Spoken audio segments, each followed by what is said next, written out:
யாரா இந்த பொண்ணு இந்த நேரத்துல கை போடுறா?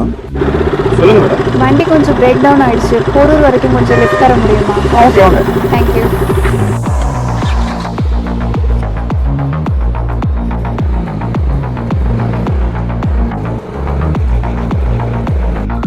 ஏங்க இந்த மாதிரி இடத்துல தனியா வண்டியில வரீங்க? இதெல்லாம் ரொம்ப மோசமான ஏரியாங்க இதெல்லாம். நெக்ஸ்ட் டைம் வந்தீங்கன்னா கொஞ்சம் சீக்கிரம் வீட்டுக்கு போங்க. சொல்லுங்க எந்த இடத்துல உங்களை விடணும்? சொல்லுங்க எந்த இடத்துல உங்களை விடணும்? அடா சொல்லுங்க. எங்கடா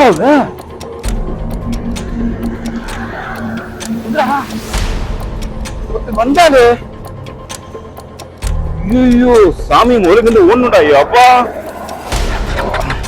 ஐயோ வண்டி ஒரு ஸ்டார்ட் பண்ணிக்கிட்டே.